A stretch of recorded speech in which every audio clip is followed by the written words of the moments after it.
Selamat siang Ibu. Ya, Mbak Dian. Jadi boleh perkenalan dulu Ibu. Ya. Eh, Siapa? Aku dulu apa Mbak Dian dulu? Saya dulu Ibu, saya dulu. Iya. Perkenalkan, saya Nabila Dian Anwar dari Manajemen Sumber Daya Manusia tahun 2024. Aku Mira Tripuspita. Aku VP Business Support PEP. PEP itu Pertamina Eksplorasi and Production untuk regional 2 Jawa. Wow, keren banget. Perkenalkan dulu. Mungkin harus sedikit ngejelasin supaya tahu konteksnya. VP Business Support itu membawahi HC sama IT. Oh, IT juga berarti. IT Bu? juga. Jadi kalau hari ini kita mau bahas HC kan ya. Iya. Jadi mudah-mudahan masih relevan. Siap ya Bu ya.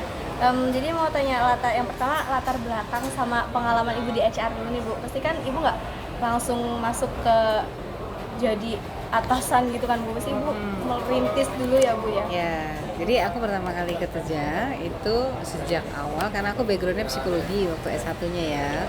Psikologi, jadi aku pertama kali kerja sudah langsung kerja di HC. Karena waktu aku masih mahasiswa, aku sudah jadi associate apa ya, pekerja kontrak gitu ya. Aku merangkap kerja sambilan sebagai pekerja kontrak itu di bidang HC juga di salah satu bank internasional. Jadi sampai sekarang aku kerjain di HC, jadi sudah 27 tahun di HC. Dan nggak pindah-pindah. Nggak pindah-pindah, baru sekarang aku ketambahan fungsi IT. Tapi HC ini tetap kepegang. Berarti udah pengalamannya nih Udah ibaratnya kalau aku ngimpiku tentang HC lah ya.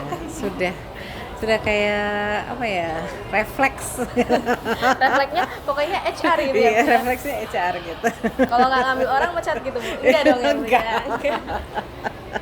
Karena kan kayak yang kita tahu tuh HR tuh di pikiran orang tuh cuma nerima sama mecat orang aja Enggak Bu. dong. Jadi kalau kita bicara HR tuh ya, journey-nya life cycle-nya kehidupan orang masuk ke suatu perusahaan sampai dia terminasi itu kan kerjanya HR. Tapi orang harus tahu sejak masuk sampai dia pensiun tuh life cycle-nya apa. Jadi dari mulai masuk, bahkan sebelum orang itu masuk, itu kita punya yang namanya sebelum masuk itu ada yang namanya pengelolaan data. Ya, pengelolaan data itu gimana kita bisa punya sistem, mendevelop sistem untuk kita punya pool resources sebagai sumber kalau kita ada open position, data ini yang kita ambil untuk bisa memilih siapa yang nih mau kita interview gitu loh. Jadi even pekerjaan orang HC itu tidak dimulai pada saat dia menseleksi orang untuk masuk. Sebelum itu pun kita harus punya strategi, kita mau nginden orang dari waktu mahasiswa. Itu salah satu strategi. Misalnya nih, aku udah tahu nih orang-orang Poltek Naker nih siapa ini yang bagus-bagus. Aku mau inden kalau dia lulus dia harus masuk dalam pool sourcesnya Pertamina misalnya gitu. Itu salah satu strategi.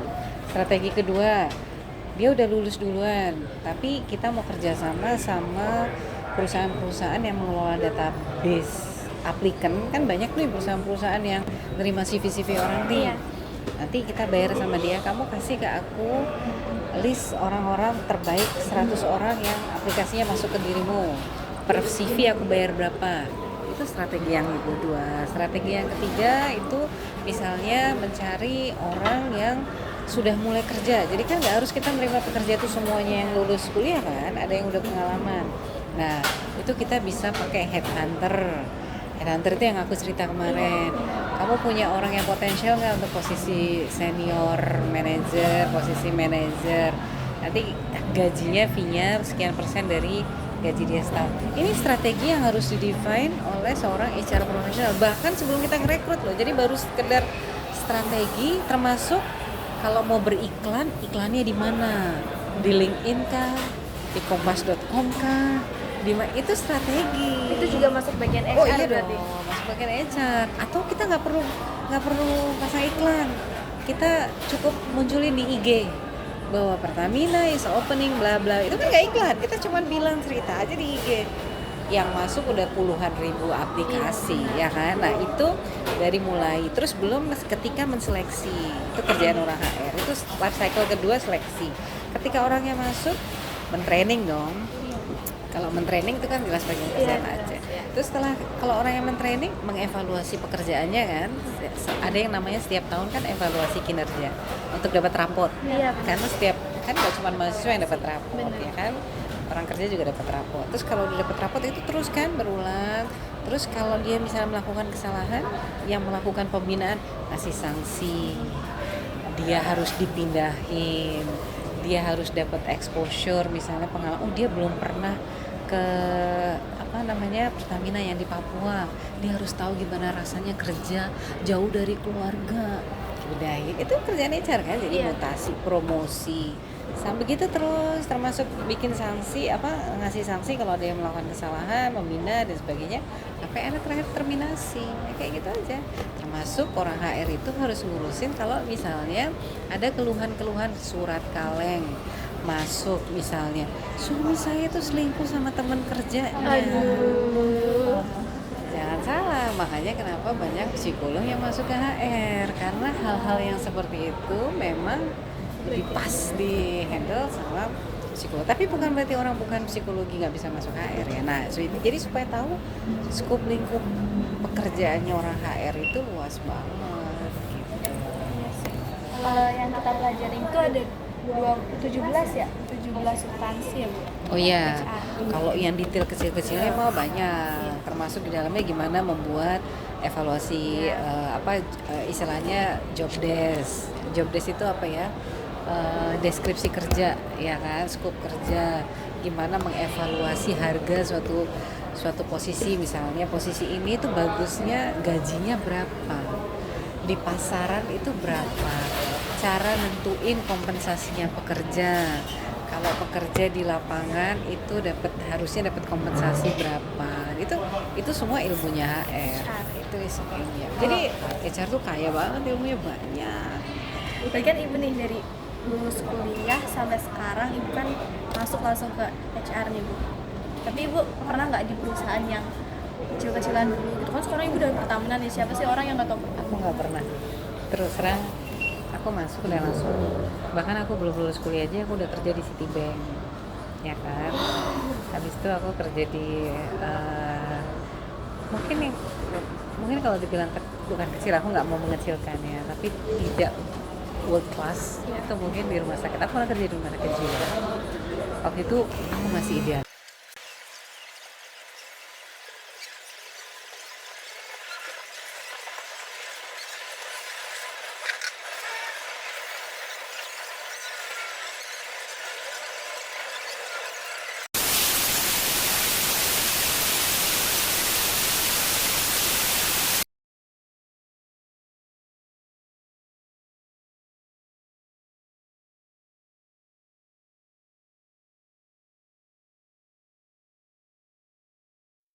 Oke, berdasarkan tadi Ibu udah cerita nih panjang, itu berarti seorang HR itu perlu banget yang namanya kemampuan negosiasi, dan nggak cuma itu tapi komunikasi juga.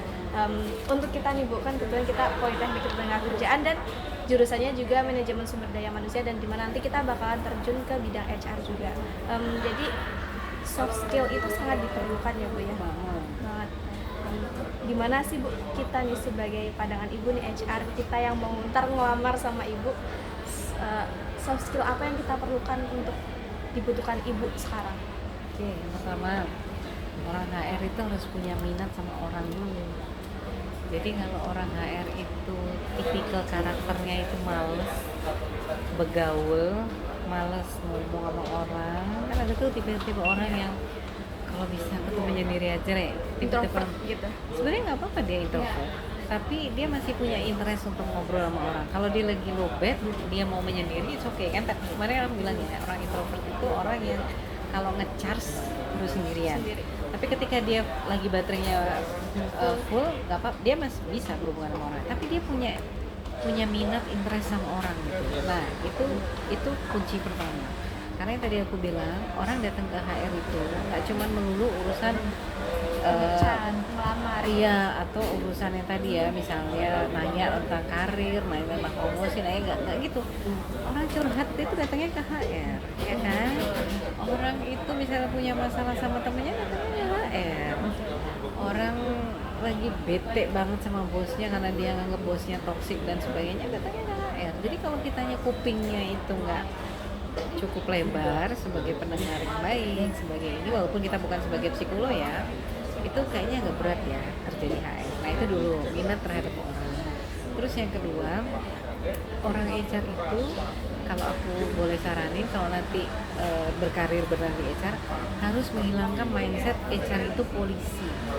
Tau nggak polisi itu? Jadi ngawasin dan cuman bilang, Kak, Bu, saya aduh gini, nggak boleh, nggak bisa, ini nggak sesuai policy, nggak sesuai ketentuan, nggak bisa, apa-apa nggak bisa, apa-apa nggak bisa. Saya mau nambah orang nih, hire orang karena nggak bisa, nggak boleh. Saya mau izin cuti karena saya mau, nggak bisa, pokoknya apapun itu nggak bisa. Jadi orang HR itu mindsetnya bukan jadi polisi, tapi harus menjadi part of solution. Artinya part of solution tuh gini, kalau nggak bisa, yang bisa tuh apa untuk menyelesaikan masalahku? Oke, aku nggak bisa cuti karena misalnya ketentuannya nggak membolehkan gitu ya. Terus solusi yang masih bisa aku pakai yang mana? Kalau aku punya problem ini, orangnya tuh nggak ada, tapi aku nggak boleh hire. Sementara ada project banyak banget nih, aku harus gimana? HR itu harus kreatif intinya. Ya, jadi nggak bisa kalau semuanya serba tidak bisa, harus ada solusi yang lain, kreatif. Cari Panadol, istilahku tuh selalu kalau di sini adalah Panadol itu kan obat sementara ya. Sebetulnya dia tidak menyembuhkan sepenuh-penuhnya, tapi at least untuk sementara sampai kita punya obat yang benerannya, orang HR berpartisipasi di situ, ngasih Panadolnya. Jadi itu ya, komunikasi tadi udah disebutin media. Terus sama satu lagi, kalau aku boleh suggest, orang HR itu meskipun dia adalah fungsi yang bukan core ya, kalau di perusahaan minyak kan atau di perusahaan manapun HR tuh nggak pernah jadi core kecuali bagian jadi orang HR di perusahaan konsultan HR itu core, karena core-nya dia memang memberikan konsultasi HR. Tapi kalau kita bukan core, terus mindsetnya itu tidak growth, jadi Mbak Dian mungkin pernah diajarin growth mindset versus fixed mindset ya kan. Nah yang growth mindset ini menurut aku lebih kritikal dipunyai orang HR. Karena apa? Karena kalau orang HR itu fixed mindset tadi, kecenderungannya untuk menjadi polisi itu akan lebih besar, karena cuma tadi pokoknya hitam putihnya bilang apa, di PKB bilangnya apa, di peraturan perusahaan bilangnya apa. Tapi kalau growth mindset, dia tidak akan pernah berhenti untuk mencari solusi-solusi baru, breakthrough, apakah dia harus berafiliasi atau negosiasi sama orang lain, dia harus kenapa? Ini pakai ini aja Bu. Ya. Memorinya penuh. Ya, dia harus negosiasi sama orang lain, pihak lain, misal termasuk ke SKK Migas yang tadi aku cerita ya, kan dia harus minta approval. Kalau dia caranya cuma satu cara begini, terus ditolak misalnya sama SKK Migas, terus dia tidak punya growth mindset, dia nggak kepikiran cara yang lain kan gitu. Padahal untuk mendapatkan persetujuan dari pemerintah itu harus 1001 cara gitu, nggak bisa cuma pakai satu cara. Nah jadi growth mindset itu harus mau terus berkembang. Ilmu-ilmu HR itu kan jalan terus ya, maju terus, update terus. Ilmu-ilmu tentang bagaimana mengevaluasi kinerja itu, pendekatan itu berkembang terus tuh Mbak Dian. Jadi harus mau apa ya, mengikuti perkembangan zaman. Nah ini mungkin kalau menurut aku jadi HR tuh jangan HR yang kudet lah istilahnya gitu loh, jangan HR yang jadul, karena kalau HR yang jadul nanti jadinya jadi seperti orang personalia. Kamu nggak pernah dengar nggak? HR itu kan berevolusi. Zaman dulu menjadi orang HR itu kerjanya cuma tukang bayar gaji, istilahnya kita sekarang adalah payroll. Jadi cuma ngurusin bayar gajinya orang, tok wes gitu tok. Berkembangnya zaman, HR itu harus bisa menawarkan solusi kalau misalnya ada orang kenapa ya, kok ini di satu grup ini semua performance-nya nggak ada yang bagus. HR itu harus punya kreativitas dan kemampuan untuk bikin modul training, untuk bisa kira-kira program intervensi apa nih yang cocok buat si kelompok ini supaya mereka semua tuh produktif. Nggak jadi kayak sekarang, mungkin jangan mereka pada stres ya, mungkin jangan-jangan mereka nggak tahu bahwa harus melayani itu kayak gimana, mungkin jangan-jangan mereka punya problem dengan atasan tapi mereka tuh nggak tahu. Jadi HR itu harus punya kreatif lah ya. Iya harus istilahnya bukan cuma kreatif tapi harus bisa mendevelop suatu program intervensi yang bisa membuat suatu fungsi itu perform lebih baik gitu loh. Nah, ini yang aku bilang kalau HR-nya kudet nggak akan pernah bisa. HR itu cuman ya gitu, ngitung gajinya orang bayar, ngitung gaji orang bayar, gitu doang. Ini takut, nah gitu. Jadi harus jadi HR yang world class. Kalau aku selalu bilangnya HR yang world class itu adalah HR yang bisa merubah culture perusahaan. Ya tadi aku bilang budaya kerja harus sampai bisa merubah budaya kerja yang tadinya gloomy, yang tadinya toxic. Kalau HR pakai intervensi, budayanya menjadi lebih baik. Yang tadinya orang ya, atau misalnya orang yang tadinya cuman bisa bertahan kerja di perusahaan itu 2 tahun doang, ada intervensi HR, dia orang di sini ternyata rata-rata udah bisa kerja lebih dari 3 tahun. Itu udah improvement kan? Atau misalnya gini, perusahaan yang ternyata track recordnya, datanya bilang daftar absennya sebulan itu bisa sampai 30% orang absen. Makanya harus pakai data. Jadi orang HR harus pinter baca data perusahaan. Tiba-tiba setelah program intervensinya Mbak Dian, ternyata absensi itu orang yang bolos kerja itu menurun, misalnya let's say jadi 20%. Itu HR gitu. Harus sampai ke situ HR itu gitu. Kebayang nggak? Jadi menjadi seorang HR itu nggak mudah gitu ya.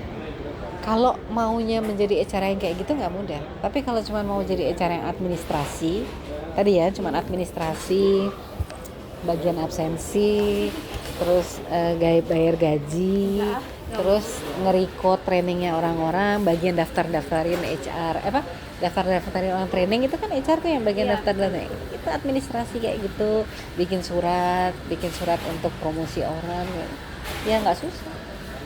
Itu kan pilihan Mbak Dian sama Mbak Diva mau jadi HR yang kayak apa. Kayak ibu. Kalau mau jadi HR yang world class, model, yang impactful, harus bisa sampai ke level itu. Change the culture of the company, bikin policy yang membuat orang lebih produktif. That's the challenge. Gitu ya. Jadi jangan menyesal menjadi enggak. Ini orang yang ini passion gitu. Iya, betul. Passion harus sampai tereksekusi ya. Passion itu kalau cuma sekedar passion dalam hati belum proven. Semangat ya. Ibu, ya. Semangat. Terima kasih Ibu.